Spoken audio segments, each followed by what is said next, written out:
You are now listening to a podcast made in collaboration with the Copenhagen College Radio.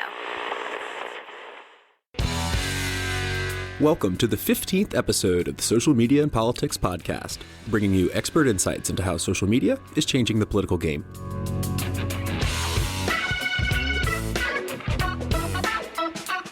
I'm your host, Michael Becerra, political scientist at the University of Copenhagen. Thanks so much for tuning in, and thanks for telling a friend. Remember that you can find us on Twitter at SMNP Podcast and like our Facebook page, facebook.com/Social Media and Politics Podcast.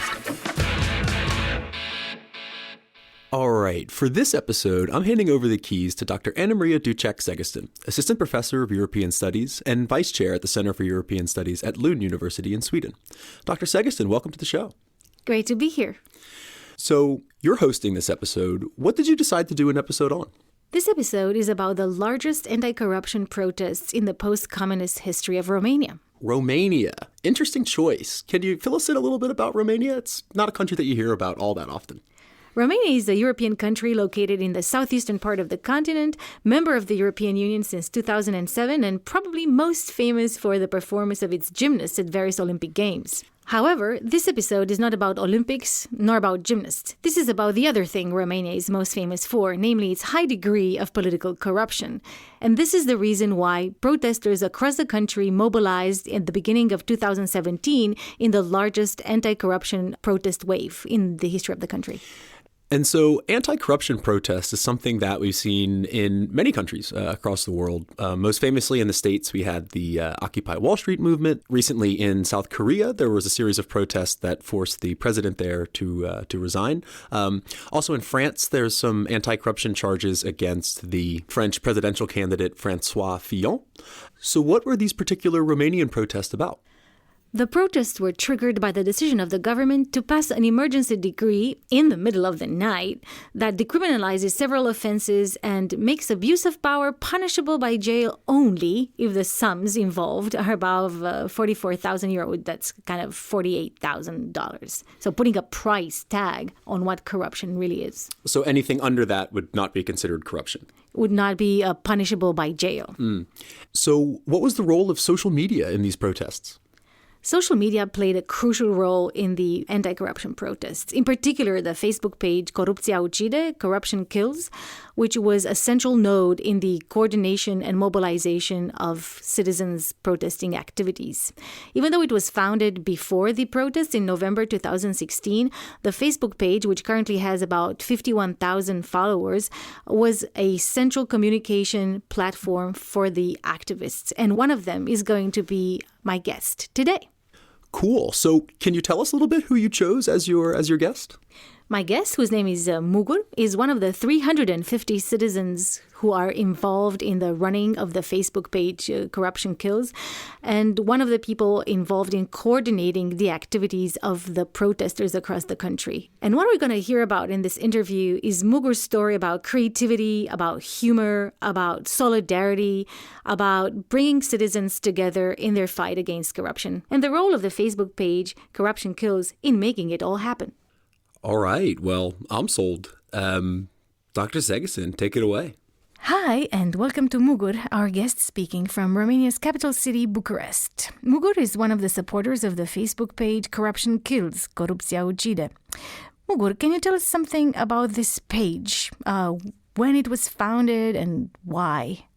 Hi there, and hello to all your listeners. First of all, Corruption Kills, or Corupția Ucide, is a page that was founded after an accident, a club that burned down in Bucharest. So the Facebook page was created a while ago in relationship to another incident, but it kind of sprung to life again in the beginning of 2017 in connection to political events in Romania. And how many supporters did the Facebook page have at the beginning of the protests against the government executive order to forgive corruption? It was around 30,000 likes we had back then. But of course, the reach was much higher because we were news and explaining what happened and what will happen if the laws are passed. So we were fact-checking and giving people correct information about what's happening. And what was your reach then? Like if you had about 30,000 followers and your reach you calculated to be how wide? Well, at the top of the movement, our reach was around 2 million people. That is impressive. Out of a population of about 19 million Romanians to have a reach of 2 million, that is quite impressive indeed. How did the protests really start? Do you remember how it all started and the role of the Facebook page there at the very beginning? Well, it all started when the new government took power. They had a program that they promised they will fulfill. And instead of doing that, they started with a law considered immoral. It was like a putsch against the rule of law. On January 18th, at nighttime, the Romanian government tried to approve 2 emergency ordinances, a national collective pardon law and some changes to the criminal law. And that was a way to excuse corrupt politicians from punishment, to put it very briefly.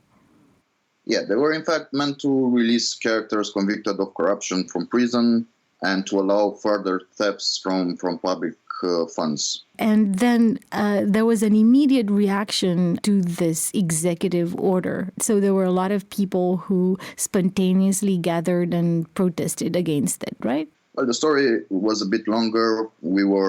Some leaks happened before that, and people were actually aware that they are preparing these ordinance.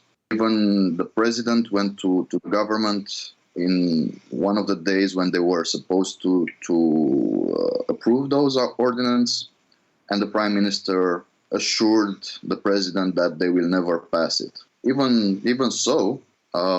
So this happened during daytime, and during the nighttime, they just went ahead, put it on the agenda all of a sudden without announcing it. They were supposed to talk about the budget for 2017, but instead they also included this ordinance, even though the Superior Council of Magistracy, which is representative of the judges, gave negative notices for both laws. So they just wanted to, if I understand it correctly, the government wanted to impose this executive order at night without any kind of publicity or information in order to make sure that it will pass without much public awareness around it.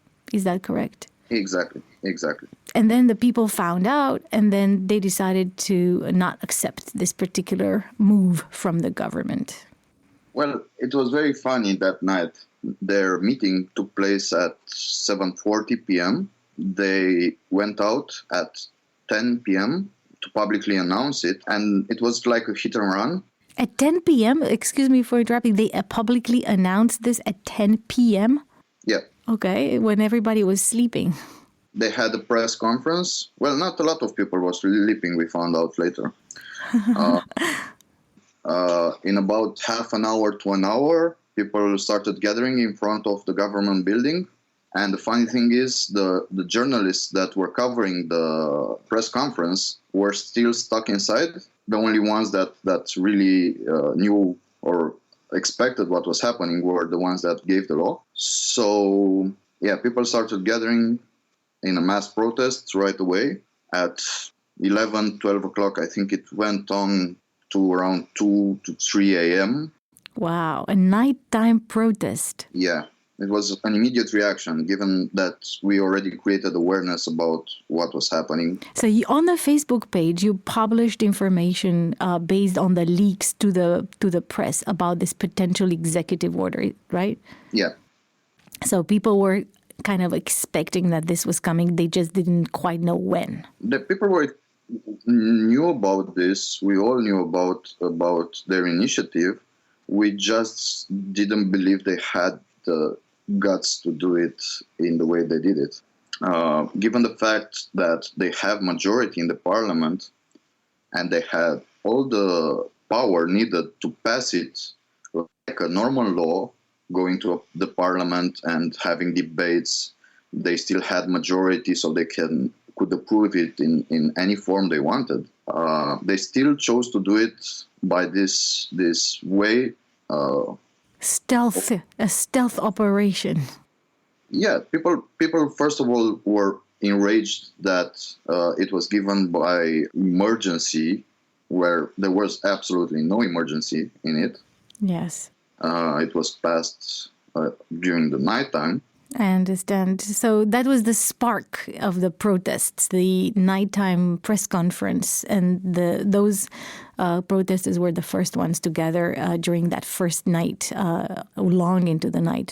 And then the protests continued and even gathered increasingly higher amounts of people. Yeah, because they refused to cancel it, and they offered a backdoor that stated the changes come into force in 10 days. These were the 10 days we were counting down until it would come to power.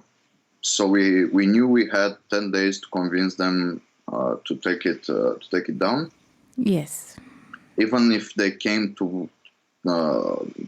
into force for 1 minute, and they were cancelled 1 minute later, they would still have effects. Yes. So what were the goals of the Facebook, of the people that were actively involved in the Facebook page? What were the goals?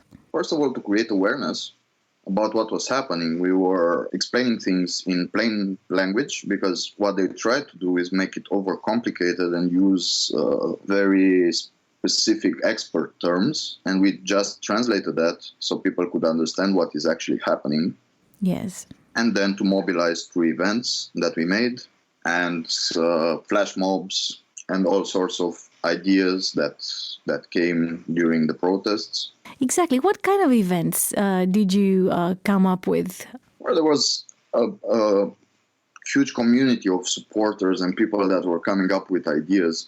Some in the beginning decided to put the flashlights of our phones up at a certain time, like 10 o'clock in the evening, when we had the most number of protesters in the streets. So putting the light on corruption. So there was a huge mass of people with lights up.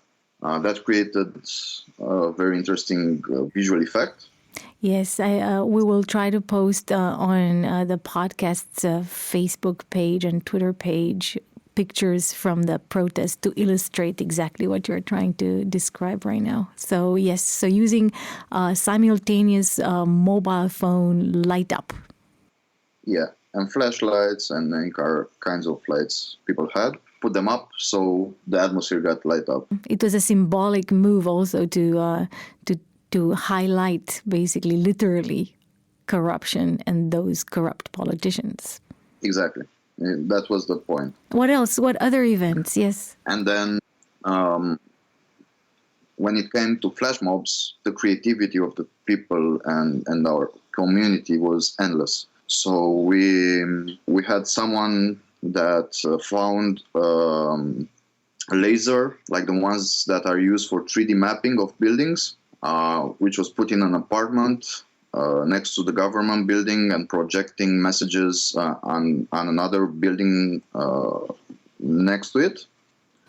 Okay, so in the same square, you use the buildings in the same square as the government building to project a laser show. Yeah, a laser show that was putting up messages. For example, what kind of messages? It was corruption kills, creative messages, funny messages. We have our eyes on you, or helping the people in the square synchronize to chant the national anthem. Both posting the lyrics, and creating the silence before the anthem.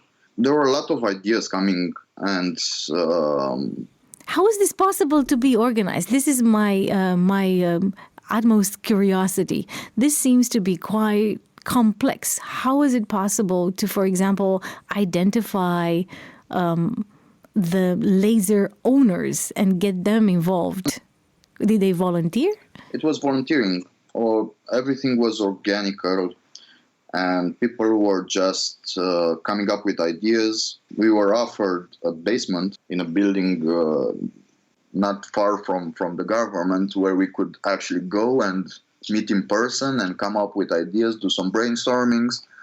And one idea led to another. People offered their help, and we also organized through a Slack channel. What? A Slack channel? Yeah, Slack is an app for communication, where we could have channels, so experts from all fields could come together and help out. For example, which kind of experts did you use? We had tech experts, law experts, people helping with the Facebook events, protest messages, photographers that were taking the pictures. We were also monitoring what came out in the press. Also, because it was the first time the protests activated some of the small cities in Romania where protests were never held. So we centralized all the locations where protests happened, and we communicated to the public so people would know where to gather all around the country. Then, of course, we were monitoring the articles that were trying to manipulate the general public. The articles that were trying to manipulate, how did that happen? Well, we have some TV stations and newspapers that are controlled by, let's say, media moguls. Some of them are convicted. Some of them are already in the prison. So, of course, they had a direct interest of discrediting the protests and the protesters. And they were coming up with the most ridiculous ideas. These are like fake news, to use a key term these days. Yeah, exactly. Our own version of fake news. So what kind of rumors did they spread? Well, it all started when they said at the first protest, or one of the first protests, that we were paid. And they even stated that the people that came out with their dogs, the dogs were paid 30 RON, which is like €8 or something like that. I must laugh out loud, literally. The dogs were paid, not only the humans. Yeah, something like that. The older people were paid, I don't remember exactly, but they were paid like 100 lei, and the younger people were paid less. And then there were also the dogs that were paid even less. How about cats? Nobody talked about cats, and it was... Yeah, cats felt neglected. Wow. So this was a rumor that traditional media channels, TV stations, or government-friendly newspapers would pick up and publish. Yeah. So how did you counteract these kind of rumors, which seem quite exaggerated, to put it mildly? We used humor a lot, and we also had like very creative people for copywriting and graphics that were helping us, and they were coming up with their own ideas to mock them. For example, give us some funny examples, or how the use of humor was helpful in the mobilization of the citizens. Even dogs holding banknotes in their mouth, or their pay. Yeah, their pay, or sad dogs that didn't get paid. And I think the common theme here and in the States was that, as Trump also suggested, we were paid by George Soros. That George Soros was the man behind the payment scheme. Yeah. He would be very poor if he would pay everybody.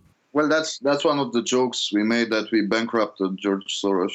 There were 600,000 people, so if he really paid what they said, I think it would have been a hefty check for him. Oh, that's funny. Yes, interesting. So you use the Facebook page, in a sense, to communicate this kind of humorous messages. So these messages were partly posted by the Facebook page administrators, if I understand correctly. Yeah, we centralized all the interesting messages and we posted them. So people were coming up with ideas from all over the place. What we did was curate all the interesting images or ideas and posted them, made them popular.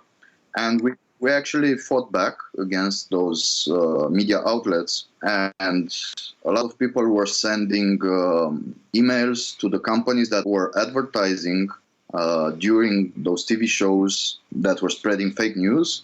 So we actually managed to cancel advertisements for a pretty hefty number of brands that refused to get associated with such toxic programs. Wow, that's very interesting. You were able to even mobilize commercial interests in your favor. Yeah, we had like petitions against or towards brands that were advertising on those channels because they were attacking us and we couldn't stay passive.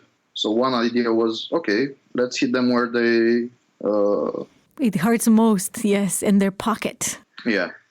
So we were explaining to the brands or the brands' media agencies and asking them politely, of course, to withdraw their commercials from those programs. That was one of the successful actions we took. Interesting that the brands reacted.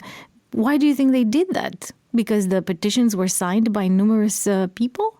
Yeah, there was a huge popular reaction towards that. And of course, they wanted to show they are not politically involved or don't want to be involved in things like this. We struck a chord with lots of them. And a lot of creatives from agencies were actually at the protests. Very interesting. So they were on the side, ideologically, so to say, of the anti-corruption protesters. Not necessarily. I don't know, and I wouldn't state that. Of course, it's their own internal policies, but I think they just didn't want to get exposed as supporting fake news. Very interesting co-optation of the commercial interests. So in terms of the organization of the events, you would basically get a lot of messages from various people who wanted to get more involved, people who wanted to become active in the protests. And the Facebook page served as some form of a hub, gathering all these interested citizens and trying to coordinate between them. Is that a correct understanding? Yeah, there were a huge number of groups that were being created in different cities for different purposes. For example, there were people that were offering free accommodation for citizens that were coming from other cities to protest in Bucharest. So even I offered my couch for people that wanted to come and protest, so they had a place to sleep overnight. There was also an entrepreneur or more entrepreneurs that were offering their services for people. We had cafes offering free drinks. We had hostels that were offering their free rooms. Wow. I remember reading on the Facebook page of different facilitating initiatives, late night daycare for protesters with children and the like as well. Yeah, so we figured out there are a lot of people that had newborns or small kids at home. They couldn't leave alone to come to the protests. So actually kindergarten offered to remain open overnight and accept kids, so the parents could go out and protest. And this was for free? For free, of course. It's an amazing gesture and actually an accumulation of different gestures of solidarity. How do you explain that, this immense resurgence of solidarity in Romania? I think what everyone realized is this was an awakening of the Romanian spirit, let's say, or the active spirit of Romanians in general. So that's why a lot of people offered support. They even came out with hot tea in the square because it was very cold. Yes, I understood there were minus 18 degrees Celsius, which is like 0 Fahrenheit or something. Yeah. At some point, it was really cold. The real feel was worse. So people were actually showing support by giving out free tea. There were a lot of people offering to print things, messages. We even had a workshop of writing creative banners right there in the square. And I think the messages that came out were one of the most creative ever in a protest in Romania. Do you have any examples, again, from some of your favorites? It's very hard to pick one. I couldn't say I have a favorite. We even had a book that came out with photographs of all the banners, or the most creative banners. Like, we are really, really upset. We had to go out and protest against this. We couldn't believe it. You were really, doing this. There were people creating mock-ups with the government officials' faces and prison garments. All right, so it truly was a creative moment. Does that say something about the people who actually participated? Do you think there was a certain group of people that were mobilized by these protests? The beauty of it was that it was very heterogeneous, let's say. There were people from all walks of life. There were, mostly young people, but there were also older people that said they want to make sure their nephews or kids get to live in a decent country and not a country of criminals. People were upset that instead of fixing the problems in the hospitals or in the school system that we have, in the education system, they were taking care of imprisoned politicians. And it was all because the excuse they used to give out this ordinance was that the prisons were overcrowded. So that's again a way to use also humor against them. In terms of the propagation of the message, of course, you already said that the Facebook page had a broad reach up to 1.6 2 million Facebook users and beyond. But how else can you explain the increase in popularity of the protest? Because over time, the number of participants increased. And as you also mentioned, it wasn't just in the big cities of Romania, but also in smaller localities. So how do you explain the snowballing of the popularity of the anti-corruption protests? It was a ripple effect. So once people found out what was really happening, they actually went out and protested on their own. We even had small cities, where we had one protester coming out, but there were the kind of cities where they never had protests, and they were even hit with repressive measures from the community, because in small communities everyone knows everyone. So they were actually trying to get them repressed. We made this public, and everyone got enraged and supported those guys. We even had lawyers that offered their services, law experts that were helping with the fines. Because they were fined? These protesters were fined by the police? Some of them were fined. We had, for example, there was a print company that helped print some of the messages. The next day, they had tax office coming to them and checking everything, trying to find them in a way. To find a fault in their records. Yeah. Or even the guys that installed the lasers.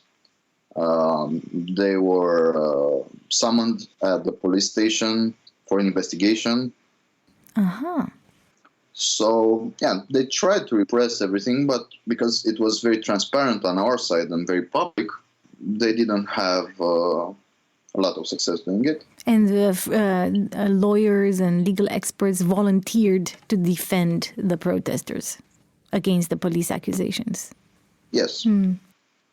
But in general, even in the square, we had police or the armed police, let's say, being neutral or collaborative, let's say. So they weren't repressing the protests in the streets. And of course, we spread a lot. One of the main messages we spread was that we shouldn't use violence because the one that uses violence first will lose.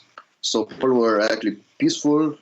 They were getting along well with the police forces in the streets, offering them flowers. And this was something that was published through the Facebook channel, urging people to not exert violence against the police or against government officials and so on. It was a communication channel to support peaceful protests. Yeah. That was one of the main messages we sent out. There is no use for force. And there was no incident, right? There were very few, if any at all, violent incidents. Well, we were expecting to have some instigators, given the fact that, of course, when you have a mass protest, it's very easy to destabilize some people that are prone to using violence. So I think in the second or third night of protests, some hooligans were paid to come among the protesters, and they started throwing out firecrackers, rocks. Some of them we later found out were actually hooligans from some soccer teams. Yes. They came out and they were mixed among normal people, normal citizens around, and they tried to get into a fight with the police. And then at that point we sent out a message that people should retreat, normal people should retreat and leave the police handle those. There were like 100 guys. They were standing out of the mass of people because we as citizens didn't have access to firecrackers that big or the resources they had. They even had Molotov cocktails. Yeah, they tried to start up a fight. The general public didn't respond. And I think this was one of the key moments when we realized that it's so organical and people are actually just regular people that are trying to make a change, not start a revolution, because that's not what we wanted. We wanted to send out a message, a peaceful message. And I think that caught on really well, because it was obvious those people were not regular protesters. They were instigated or given all the resources to start a fight. But there were 100, I think, in the square at that point. We had around 100,000 or 80,000 people that didn't respond to those instigations. And some of the most emotional moments was when regular protesters were making barriers with their own bodies between the hooligans and the police forces. Wow, the protesters basically defended the police. Yes. This is a very unprecedented move, I think, in the history of protests. Very unusual. Yes, because we tried to explain to people in general that those police forces have nothing to do with what the government did. They are doing their jobs. They are regular people that have families. They are the kind of people that come out and take people out of the snow. They are, of course, regular persons with their own problems, and they just follow orders. And if violence breaks, they are forced to defend the government building, being a strategical building. That's their job, basically, simply put. Interesting. Again, and rather unprecedented with protesters defending or coming to support the police. Normally, it's kind of the other way. Yeah, well, the effect of that was that in the next evenings, the police was actually protecting the protesters against hooligans or people that were trying to instigate. And we taught the protesters techniques of how to protect themselves against hooligans. So, for example, if there's someone violent throwing stones, everyone would just lay down on their knees so that those aggressive characters would stand out so the police could identify them and take them away. Wow. And that worked. That was applied in practice. Yeah, that worked. It was the peaceful protesters that were protecting themselves against violent characters. So actually, there were moments when protesters were taking those violent people to the police. Again, this is a very successful, in that sense, peaceful collective action. I wanted to ask you a little bit about the role of key personalities in spreading the message of peaceful protest and a call for anti-corruption or for justice. So, did you notice any kind of, so to say, supporting effect from what in social media we usually call, right, key influencers? Yeah, of course. They came to the square protesting on their own, like regular protesters. And when I talk about key influencers, I want to stress out that they were coming from all walks of life, from artists to philosophers, to writers, journalists, some of them. It was like really, really powerful to meet them there. We talked with them and they were supportive. So when we had a message published on the page, they would actually help spread it. At some point, we had some of the key influencers, like you call them, filming themselves. So they made the montage with a very simple message, like take down the emergency ordinance right now.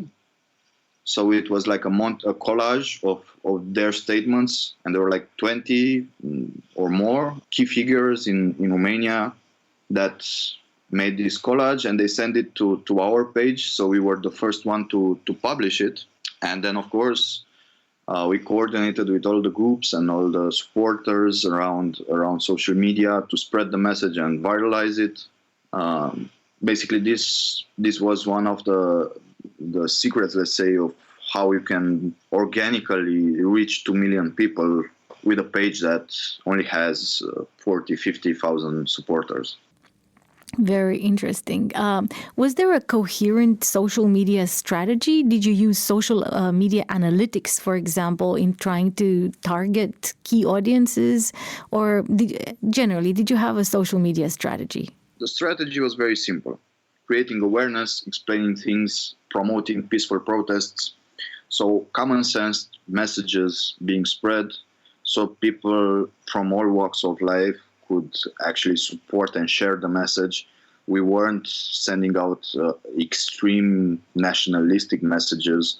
So to alienate people, we wanted to have as many people on our side that understand what was happening. So it was, we acted first like a news agency, curating news. We had some NGOs that were helping us fact check everything. So we made sure that it was the correct information that we were sending out. So we were not being manipulated by one side or another. So we checked from all sources. So we put out verified information. And given the fact that we didn't use ads, so it was all organical, we didn't promote posts, so we couldn't target specific demographics.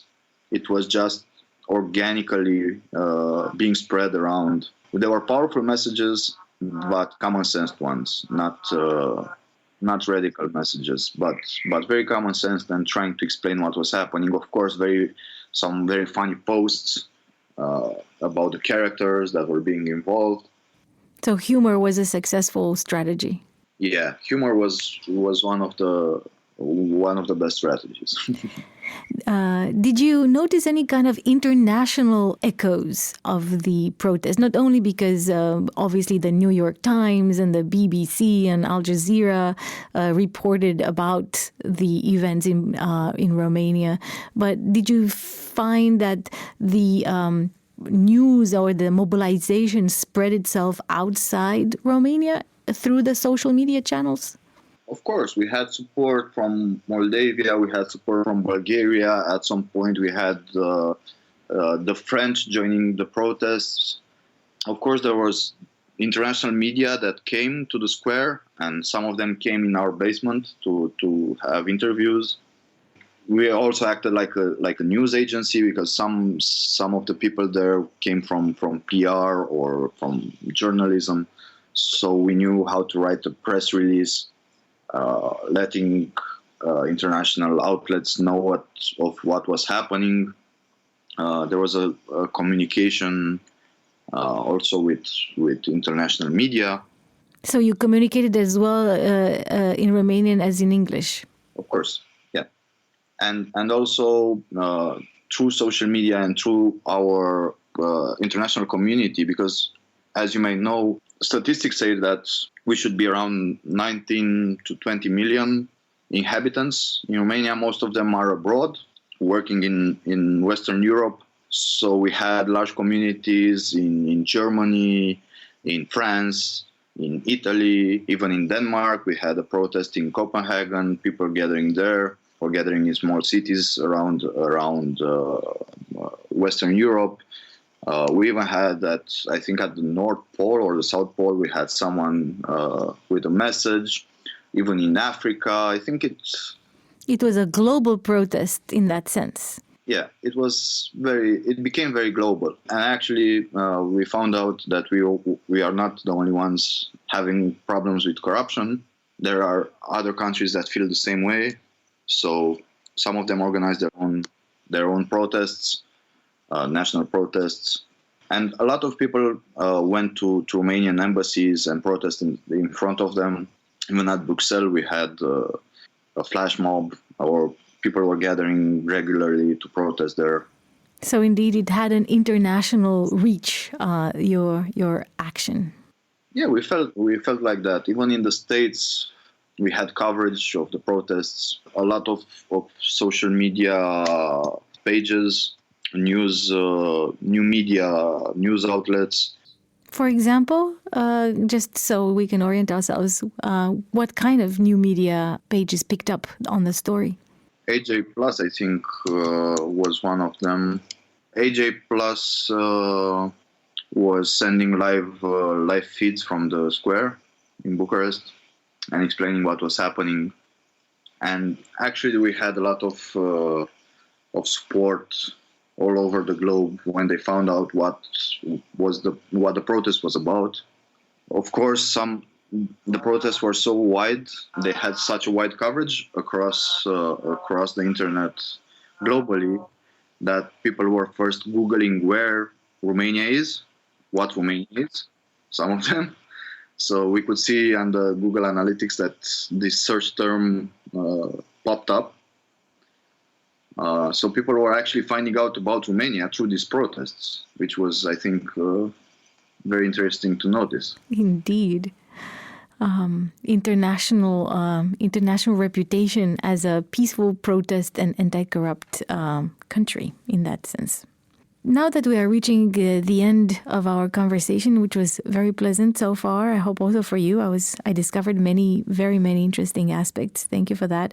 I was just curious, what was your most moving moment? Or I don't know, favorite moment may be the wrong way to put it, but which moment in this long season of protests from the end of January to the beginning of February, which one of these events or moments made the most lasting impression on you? There were a lot of interesting moments and emotional moments of people coming together and helping each other, supporting each other. I think one of the most visual ones was when the whole square, hundreds of thousands of people, put up papers colored in the national flag and lit them up with flashlights, and we created a huge flag out of people. I think this one produced the most lasting effect on a lot of people. We had the Romanian flag one weekend, and the next weekend we had the EU flag.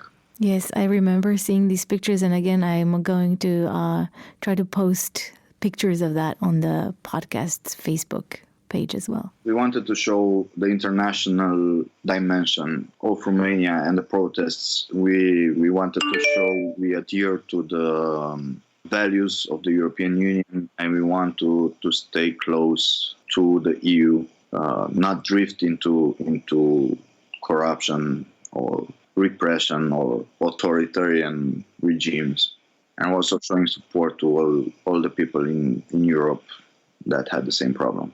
Thank you so very much, Mugur, for dedicating some time to our conversation. Thank you for telling us such an interesting story about the anti-corruption protests in Romania. And I'm looking forward to finding out what will be the end of this story. As I understand, the story is not entirely over, but it's a story that it may be told later in the future. Thank you for having me. Hope this message gets out to all the common sense people out there that Romania wants to be corruption free, and we really want to spread this message. I've just been speaking with Mugur, one of the activists behind the Facebook page Corruption Kills. And that's a wrap for this episode of the Social Media and Politics podcast, recorded at the Humanities Laboratory, Lund University. My name is Anna Maria Ducek-Sigistan, and I was your guest host for this episode. You can follow me on Twitter at Anna Maria Ducek. Keep up to date with the latest news about the show on Twitter at SM&P Podcast and on Facebook, facebook.com/Social Media and Politics Podcast.